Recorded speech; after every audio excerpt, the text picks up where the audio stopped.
मेरा नाम सविता है, उम्र 32 साल। मेरा रंग थोड़ा सांवला है, लेकिन मुझे लगता है कि यही रंग मुझे और भी आकर्षक बनाता है। मेरी काया सुडौल है और मैं अपने शरीर पर गर्व करती हूँ। मुझे मालिश करवाने और कराने का बहुत शौक है। अब तक मैंने कई लोगों से मालिश करवाई है, कभी सैलून में, कभी घर पर, कभी दोस्तों के ज़रिए। मैं हमेशा नए नए बहाने ढूंढती रहती हूँ ताकि कोई मेरे शरीर को छू सके, दबा सके, मालिश कर सके और मुझे वह सुकून मिल सके। यह कहानी उस गर्मी की है। गर्मी की छुट्टियाँ शुरू हो चुकी थीं और मैंने ठान लिया कि मैं तैराकी सीखूंगी। मेरे घर से ज़्यादा दूर नहीं एक बड़ा स्टेडियम है। वहाँ क्रिकेट, बैडमिंटन जैसे कई खेल होते हैं और वहीं एक बड़ा स्विमिंग पूल भी है। मुझे पता था कि वहाँ तैराकी की क्लासेस भी चलती हैं। मुझे तैराकी सीखने की असल ज़रूरत नहीं थी, लेकिन पूल का पानी, वहाँ का माहौल और सबसे ज़रूरी वहाँ के कोच और सदस्य सब कुछ देखने की इच्छा थी। एक शाम 5 बजे मैं स्टेडियम की ओर निकली। मैंने सादा सफ़ेद टी शर्ट और जीन्स पहनी थी, लेकिन टी शर्ट जानबूझकर टाइट और गहरी नेक वाली चुनी थी। चलते वक्त रास्ते में लोग मेरी ओर बार बार देखते। मुझे यह अच्छा लगता है। मुझे पता है कि मेरा शरीर कितना आकर्षक है और मैं इसे दिखाने में कभी संकोच नहीं करती। स्टेडियम पहुंचते ही अंदर शांति थी। पूल के पास एक ऑफिस था। मैं वहां गई। अंदर एक आदमी बैठे थे, उम्र लगभग 50 साल, लेकिन शरीर मजबूत, चेहरे पर मुस्कान। उन्होंने मुझे देखते ही उठकर स्वागत किया। नमस्ते, क्या मदद करूं? उन्होंने पूछा। मैंने कहा कि मैं तैराकी क्लास ज्वाइन करना चाहती हूँ। बातों बातों में पता चला कि वही मुख्य कोच हैं, नाम रामेश्वर, लेकिन सब उन्हें रामेश्वर सर कहते हैं। दूसरा कोच है सुरेश, असिस्टेंट कोच। फीस के बारे में बात हुई। फीस बहुत कम थी, महीने के सिर्फ 800 रुपये। मैं तुरंत तैयार हो गई। मैंने पूछा, सर क्लास किस समय होती है? उन्होंने कहा, शाम को 5 बजे लेडीज़ बैच है, सुबह मिक्स्ड बैच होता है। मैंने फिर पूछा, वर्तमान लेडीज़ बैच में कितनी महिलाएं आती हैं? वे मुस्कुराए और बोले, अभी सिर्फ 2 महिलाएं आती हैं, लेकिन वे रेगुलर नहीं हैं, कभी आती हैं कभी नहीं। यह सुनकर मुझे ही मन खुशी हुई। कम लोग मतलब ज़्यादा ध्यान, ज़्यादा मदद और ज़्यादा सुकून। मैंने तुरंत फीस भरी और घर लौट आई। लौटते वक्त रास्ते में एक स्पोर्ट्स शॉप दिखा। मैं अंदर गई और एक स्विमिंग कॉस्ट्यूम खरीदा, काले रंग का 2 पीस। ऊपरी हिस्सा पतला सा, निचला हिस्सा हाई कट। घर आकर मैंने उसे पहनकर देखा। परफेक्ट फिटिंग, मुझे बहुत पसंद आया। अगले दिन शाम को मैं निर्धारित समय पर स्टेडियम पहुंची। मैं पहले से ही स्विमिंग कॉस्ट्यूम पहनकर आई थी, ऊपर सिर्फ एक पतला शर्ट डाला था। बैग रखी और शर्ट उतारकर बाहर आई। अंदर सिर्फ 2 लोग बैठे थे, रामेश्वर सर और सुरेश, दोनों की उम्र 50 के आसपास। मैंने उन्हें नमस्ते कहा। मैंने पूछा, सर आज कोई नहीं आया? रामेश्वर सर मुस्कुराए और बोले, नहीं सविता, वे 2 महिलाएं तो रेगुलर आती ही नहीं, आज सिर्फ तुम हो, चलो चेंज करके आओ। मैं मुस्कुराई और बोली, सर मैं पहले से ही पहनकर आई हूँ। बैग रखकर मैं पूल के किनारे आई। जैसे ही मैं बाहर निकली, दोनों की नज़रें मेरे शरीर पर जम गईं। मेरा सांवला रंग, टाइट कॉस्ट्यूम, वे दोनों कुछ पल के लिए स्तब्ध से हो गए। रामेश्वर सर ने गला खंखार कर कहा, चलो पूल में आओ, पहले पैर चलाना सीखो। मैं पानी में उतरी। पानी ठंडा और सुहाना था। मैंने पैर चलाने की कोशिश की, लेकिन शरीर पानी पर तैर नहीं रहा था। मैंने बहुत कोशिश की, लेकिन हो नहीं पाया। रामेश्वर सर पानी में उतरे। उन्होंने मुझे पीछे से पकड़ा, एक हाथ पेट पर, दूसरा जांघ पर। ऐसे करो, पैर ऐसे घुमाओ, पिघम, वे बोले। उनका हाथ मेरे पेट पर से धीरे धीरे ऊपर सरका। मैंने कुछ नहीं कहा, बल्कि थोड़ा और झुक गई ताकि उनका हाथ अच्छे से लगे। सुरेश बाहर से देख रहा था। उसकी आंखों में एक अलग चमक थी। कई दिन ऐसे ही चलता रहा। रोज़ मैं आती और वे 2 महिलाएं कभी नहीं आती, मतलब हर बार सिर्फ मैं अकेली। रामेश्वर सर और सुरेश दोनों मिलकर मुझे सिखाते, लेकिन सिखाने से ज़्यादा उनके हाथ मेरे शरीर पर घूमते, कभी पेट पर, कभी जांघ पर, कभी छाती के पास हल्का स्पर्श। मैं कभी विरोध नहीं करती, बल्कि जानबूझकर ऐसी हरकतें करती कि उनका हाथ अच्छे से लगे। एक दिन मैं पूल में प्रैक्टिस कर रही थी। मैंने छलांग लगाई और पैर चला रही थी। रामेश्वर सर मुझे पकड़कर अब मदद कर रहे थे।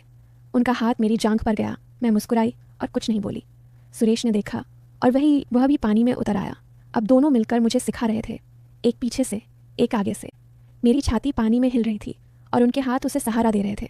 कुछ दिनों बाद मैं जानबूझकर चेंजिंग रूम में कपड़े बदलने लगी। पहले मैं बाहर ही बदलती थी, लेकिन अब रूम में जाती। दरवाज़ा थोड़ा खुला छोड़ती, धीरे धीरे कॉस्ट्यूम उतारती, छाती को बाहर निकालती, हाथ से सहलाती। मुझे पता था कि वे दोनों बाहर से देख रहे हैं। रूम की दीवार में एक छोटा सा छेद था, उसमें से वे आंखें लगाकर देखते। मुझे उनके सांसों की आवाज़ आती। एक दिन मैं बाथरूम गई, तब मैंने देखा कि वे दोनों चेंजिंग रूम की ओर आंखें गड़ाए खड़े हैं। मैं मुस्कुराई और चुपचाप वापस आ गई। उन्हें पता नहीं चला कि मैंने उन्हें देख लिया है। उसके बाद मैं रोज़ उस रूम में बदलने लगी, कभी बिना अंदरूनी कपड़ों के, कभी हल्के कपड़ों में, कभी पूरी तरह खुलकर। एक दिन क्लास खत्म होने के बाद मैंने कहा कि मुझे थोड़ी चोट लगी है।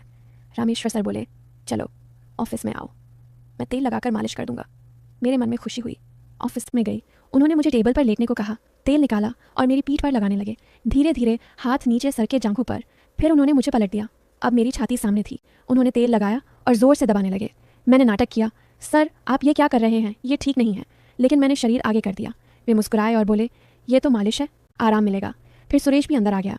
अब दोनों मिलकर मालिश करने लगे। मैंने उन्हें रोकने की कोशिश की, उन्हें समझाया कि ऐसा नहीं करना चाहिए, लेकिन अंदर से मुझे सुकून मिल रहा था। फिर भी मैंने सभ्य रहने का दिखावा किया और उन्हें रोका। मुझे उनका इरादा पहले से पता था, लेकिन अपना इरादा मैं उन्हें समझने नहीं देना चाहती थी। ऐसा महीनों चलता रहा। अब मुझे पैर चलाना अच्छे से आने लगा था। रामेश्वर सर के हाथों से पकड़े रहने पर मेरा शरीर पानी पर तैरने लगा। उनका एक हाथ मेरे पेट पर था, दूसरा जंघ पर। उनके गर्म हाथ मेरी सांवली त्वचा को छू रहे थे और मुझे एक अलग तरह की सिहरन हो रही थी। सुरेश बाहर से देख रहा था, उसकी आंखों में लालच दिख रहा था। रामेश्वर सर बोले, सविता ऐसे ही करो, रोज़ ऐसी प्रैक्टिस की तो जल्दी सीख जाओगी। मैं मुस्कुराई और हामी भरी। मन में सोचा, यह प्रैक्टिस मुझे कहाँ ले जाएगी। उस दिन से रोज़ शाम 5 बजे मैं स्टेडियम आने लगी। वे 2 महिलाएं कभी रेगुलर नहीं आईं, कभी एक आती कभी दूसरी, लेकिन ज़्यादातर समय मैं अकेली ही होती। रामेश्वर सर और सुरेश दोनों मिलकर मुझे सिखाते, लेकिन सिखाने से ज़्यादा उनके हाथ मेरे शरीर पर घूमते। कभी पैर चलाते वक्त जांघ से ऊपर हाथ सरक जाता, कभी पेट से छाती के नीचे रुक जाता। मैं कभी विरोध नहीं करती, बल्कि जानबूझकर ऐसी हरकतें करती कि उनका हाथ अच्छे से लगे। मेरी छाती स्विमिंग कॉस्ट्यूम में हिलती और वे दोनों टकटकी बांध कर देखते। कई दिन ऐसे ही बीते। मैं रोज़ नया नया स्विमिंग कॉस्ट्यूम पहनकर आती, कभी लाल कभी नीला कभी पीला, सब टाइट और आकर्षक। पीछे का हिस्सा खुला, ऊपरी हिस्सा सिर्फ छाती ढकने जितना। मैं पानी में उतरती तो वे दोनों भी पानी में आ जाते, एक पीछे से एक आगे से। ऐसे करो, हाथ ऐसे मारो, कहते हुए मेरी कमर कूल हो और कभी दोनों पैरों के बीच हाथ लगाते। मैं मुस्कुराकर उन्हें प्रोत्साहित करती। उनकी हिम्मत बढ़ी। अब वे खुलकर मेरी छाती को छूते दबाते, मैं सिर्फ मुस्कुराती। एक दिन मैं पूल में प्रैक्टिस कर रही थी, फ्री स्टाइल करने की कोशिश कर रही थी। अचानक मुझे बाथरूम की ज़रूरत महसूस हुई। मैं पानी से बाहर आई और इधर उधर देखा। रामेश्वर सर और सुरेश कहीं नहीं दिखे। मैं लेडीज़ चेंजिंग रूम की ओर गई। दरवाज़ा थोड़ा खुला था। मैं अंदर गई और देखा तो वे दोनों दीवार से कान लगाए या छेद से आंखें गड़ाए अंदर झांक रहे थे। अंदर वे 2 महिलाएं कपड़े बदल रही थीं। मैं चुपचाप पीछे हटी, अपना काम निपटाया और बाहर आ गई। उन्हें पता नहीं चला कि मैंने उन्हें देख लिया है। थोड़ी देर बाद वे 2 महिलाएं बाहर आईं। उनके पीछे रामेश्वर सर और सुरेश मुस्कुराते हुए आए। उनके चेहरे पर संतोष था। मैं मन ही मन मुस्कुराई। मेरे दिमाग में एक विचार आया, अगर मैं भी रोज़ इसी रूम में कपड़े बदलूं तो उन्हें मेरा पूरा शरीर देखने को मिलेगा ना। यह सोचते ही मेरे शरीर में एक अलग उत्तेजना दौड़ गई। उस दिन से मैं चेंजिंग रूम में जाकर कपड़े बदलने लगी। जानबूझकर दरवाज़ा पूरी तरह बंद नहीं करती, थोड़ा खुला छोड़ती। अंदर जाकर धीरे धीरे कॉस्ट्यूम उतारती, छाती बाहर निकालती, हाथ से सहलाती, घुमाती, फिर निचला हिस्सा उतारती। मुझे पता था कि वे दोनों छेद से या खुले दरवाजे से देख रहे हैं। उनके सांसों की आवाज़ आती। कभी कभी मैं जानबूझकर आईने के सामने खड़ी हो जाती और खुद को देखने का नाटक करती, लेकिन असल में उन्हें प्रदर्शन देती। कई दिन ऐसे ही चले। मैं रोज़ कुछ नया करती, कभी बिना अंदरूनी कपड़ों के, कभी हल्के कपड़ों में, कभी पूरी तरह खुलकर घूमती। वे दोनों दिन ब दिन ज़्यादा उत्साहित होते जाते। उनके स्पर्श में ज़्यादा जोर आने लगा। पूल में वे अब खुलकर मेरी छाती दबाते, जांघों पर थपथपाते। मैं सिर्फ मुस्कुराती और कहती, सर ऐसा मत करो, लेकिन शरीर आगे कर देती। एक दिन वे 2 महिलाएं नहीं आईं। मैं अकेली थी। मैं पूल में प्रैक्टिस कर रही थी। मैंने छलांग लगाई और पानी में गई। अचानक मेरे पैर में तेज़ दर्द हुआ, क्रैम्प आ गया। मैं चीखी। रामेश्वर सर तुरंत पानी में कूद पड़े। उन्होंने मुझे गोद में उठाया और बाहर निकाला। क्या हुआ सविता? उन्होंने चिंता से पूछा। मैंने पैर दिखाया। सुरेश ने भी मदद की और मुझे ऑफिस रूम में ले गए। मुझे सोफे पर लिटाया। रामेश्वर सर बोले, चिंता मत करो, मैं तेल लगाकर मालिश कर दूंगा, तुरंत आराम मिलेगा। उन्होंने सुरेश से कहा।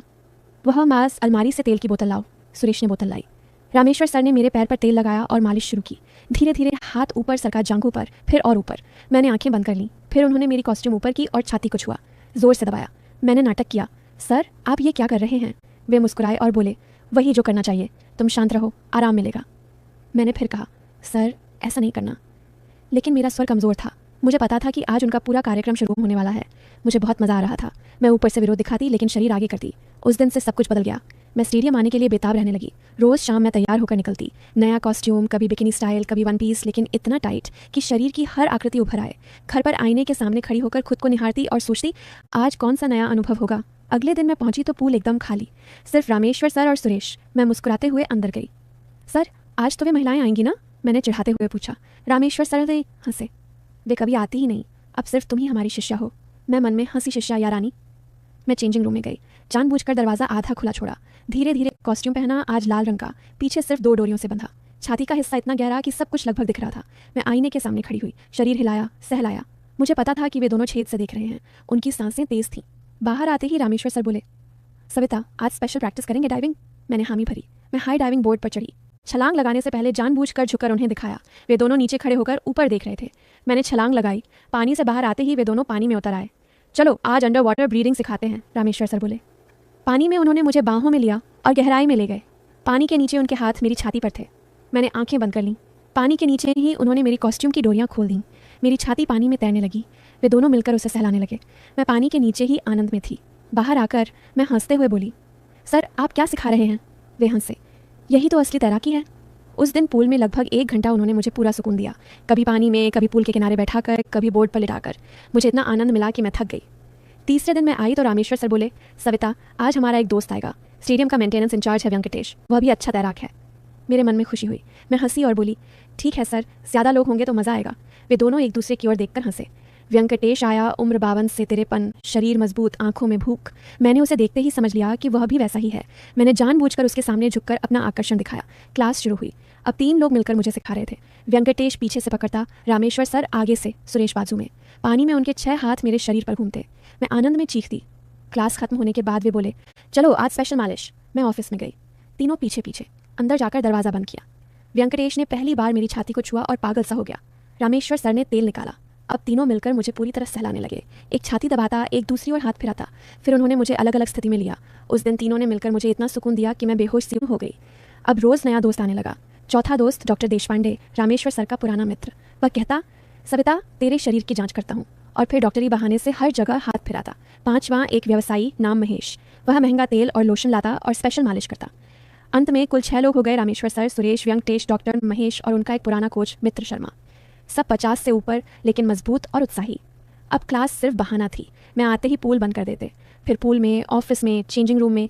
कभी रात को स्टेडियम बंद होने के बाद लाइट बंद करके अलग अलग जगहों पर सब मिलकर मुझे सुकून देते। कभी वे मुझे पानी में तैराकर रखते और सब मिलकर सहलाते। कभी ऑफिस में टेबल पर लिटाकर, कभी चेंजिंग रूम में आईने के सामने खड़ा करके आगे पीछे से। मैं उन्हें नए नए विचार देती। आज तेल से पूरी मालिश करें, आज अलग अलग खेल खेलें, आज मैं शिष्या आप गुरु। मैं रोज़ सुबह उठकर सोचती, आज कौन सा नया आनंद मिलेगा। मैंने उन्हें कहा, आप सब मेरे मालिक हैं, मैं आपकी सेवा में हूँ, रोज़ मुझे सुकून दो। वे मुझे रानी कहते और पूरी सेवा करते। ऐसे 6 महीने बीते। मैं पूरी तरह संतुष्ट और खुश हो गई। मेरा शरीर रोज़ मालिश और स्पर्श पाता। मैंने उन्हें कहा, आप सबकी वजह से मैं इतनी खुश हूँ, और आज भी वह सिलसिला जारी है, कभी ख़त्म नहीं होगा।